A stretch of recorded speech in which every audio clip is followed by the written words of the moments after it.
Good afternoon. My name is Paulette Akers, and I'm the Director of the Division of Conservation. We're joining you today from the Partin Farm in Whitley County to talk about the State Cost Share Program with the Division of Conservation. Here, we help agriculture producers around the state do things on their farm that help prevent soil erosion and protect water quality. We want to thank the Partin family for investing in their farm and doing this kind of practice, for allowing us to be here today. And Doug Wilson from the Division of Conservation will spend some time talking with Mr. Partin about the great projects he's done here. Doug? Thank you, Paulette. Ronnie, I guess we'll start with kind of how did you find out about the program and how did you kind of get started with the state cost share? Okay, I've been involved in the Cattlemen's Association for a number of years now and learned a lot about how to manage the farm and how to take care of our cattle and so forth. And I was very interested in building a feed pad or some kind of structure to get my cattle up out of the mud, because mud is one of the big problems that farmers face with cattle. And so we've had a couple of really wet winters, and I know a lot of farmers who lost cows. I lost one cow myself that just because she got down in the mud and couldn't get up. And so it's a constant thing that the farmers face. You know, we have to deal with predators and that sort of thing, but the mud is just a constant drag on our operation. So I stuck around after the meeting and talked with you about cost share funds to build a feed pad. And some of the guys had said, you know, they're pretty tricky, they're pretty hard to work with. They got to have everything done just exactly right. But I found out you're more helpful than you were trouble, so it turned out to be a really good experience for us. The cost share funds, I'm always looking for a bargain, and when the government's going to pay 75% of something that we need to do anyhow, then that sounded like a deal to me. So we applied. I think that was in the fall of 19, and spring of 20, I guess along February, we were approved. I didn't know how I was going to manage to spend $7,500, but once we started having gravel hauled in and hiring some people to help us get things done, it worked out really well, and we spent that money plus a little more, I think, and really do appreciate what we've been able to do with the farm. Of course, Mason, he does most of the work around on the farm. I kind of get to sit back and watch what's going on anymore, and so he's been a tremendous help in this. But I grew up here on the farm. When I was Mason's age, we farmed with horses. And talk about hard work, now that was hard work.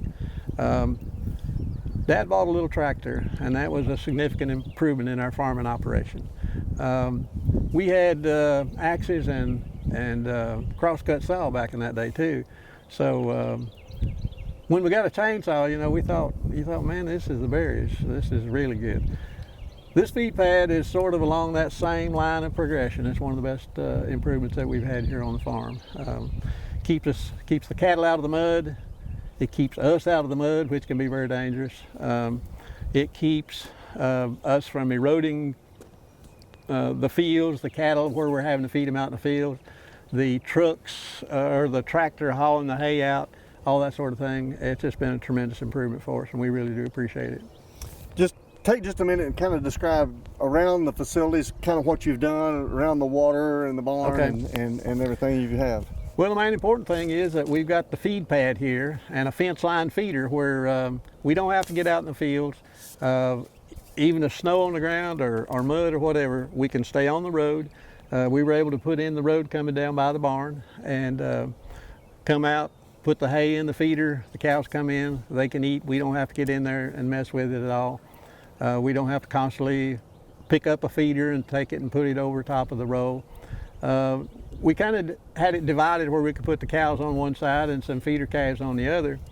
The other side of the barn, even this time of year, you couldn't be standing there with normal shoes on because it was so muddy all the time, and we were able to put fabric and put down the gravel then, and that's solid.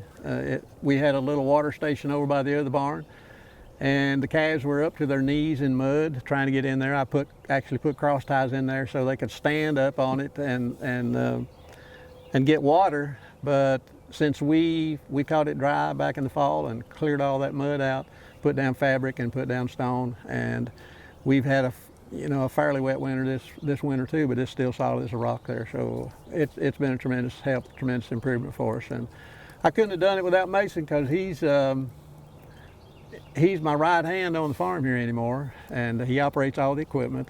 Bad thing about it is I've been operating this equipment for probably some of it 10 years, some of it probably 40 years, and he masters it in just a matter of an hour or two, and it kind of frustrates me, but I'm happy to see that he's able to do it, and so he's a tremendous help to me. So. Mason, kind of describe some of the things that you did in taking care of all this cost share and some of the stuff that you did with the project. Just going back and forth, grabbing all the tools, all your stakes for the fabric, and hauling gravel back and forth, and dumping all the gravel, back dragging everything, moving all the equipment, fueling everything up, make sure everything's greased and everything like that. Working a skid steer? Yep. And your grandfather said you're pretty proficient with the skid steer. Yeah, I guess. I guess. So you can see what he described there is most of the work.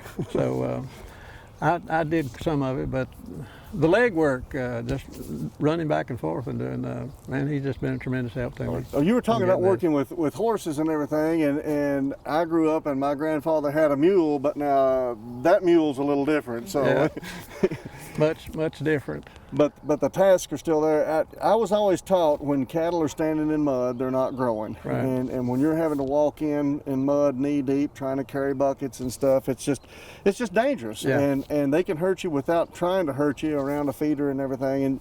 And the fact that we can keep our animals healthier, we can keep us safer, we can take care of the environment, and there is just a nice buffer between here and down in the creek, and the grass looks really good, and you get to control where you're going to spread the manure and everything, and it's just a win-win situation. And I know as you work through the first winter of feeding and everything, you find things that you want to tweak. Right. And so it's always an ongoing process of how can we make it a little bit better, how can we make it a little bit better, and as we get in and we're getting involved with it, we can say, well, we need to kind of change this a little bit and just keep building on that. I know we're going to try to continue some work here, right, and continue the work that you've gotten started, but everything looks so nice. And what would be your advice to anybody interested in doing some state cost share? Well, I would say go for it, because I found Doug especially to be very good to work with, and the money's there. It's got to be spent somewhere, so it might as well be on your farm. I've got a cousin that lives a little way up the road. He's got a perfect spot for a feed pad. I've encouraged him to go ahead and sign up. And I've got some other friends that I've also encouraged to apply for this money, because it's there, it's available. We may as well spend it here in Whitley County. And it's just, it's a way we can improve our farms and make our operations better for our animals and safer for us. Healthier for the environment. Yeah, much so, because when I'm out there in the field with a tractor, I'm creating ruts in the wintertime, and it makes me cringe to drive through the field and see that my tires are sinking 6 or 8 inches down in the soil that I'm hoping to raise hay on this summer. Yeah. Plus the water runs off then and down into the creek and creates more soil erosion and all. So it's just a big win-win-win as far as I'm concerned to apply for these funds, and we've certainly enjoyed it, and I plan to call on you for some more help, because we've got our approach to get into the feeder. It kind of hurt me to watch the cattle struggling to get up here back in the winter, so I kept moving the fence over, but after a while it was as far as I could go, and so we're looking forward sometime in the not too distant future maybe we'll be able to build a walkway up through there for the cattle. So. Well, good deal. Mason, I know you've been working virtually with school and everything, but your grandfather tells me that you're doing a lot of advertisement for state cost share with your teacher after class is over. So Yeah. His name's Wilson too, I think. Good deal. I think he's been on his talking with his teacher the advantages of fence line feeding systems and the rock and the fabric and everything. So I think he's one of my best proponents down here for getting some of these projects in. So we certainly want to thank you all for taking the time out of your day and sharing with us your experiences with this. It's been a pleasure to work with you all and to get to know you, and everything looks so good, and we certainly look forward to continuing this in the future. And thank you so very much for allowing us to come down and share this with everyone. We sure appreciate the help, the assistance with the funding, and also that we can make this improvement to our farm and our operation. We're I don't know how many more years I'm going to be able to do this, but I've got a young man following up in my footsteps here that's hopefully going to be doing this for some time to come, and I want to make it as safe for him as I can and as productive. I don't necessarily make a lot of money cattle farming, but it's something I've done most of my life growing up on the farm, and it's something that I'd like to pass on to my grandkids.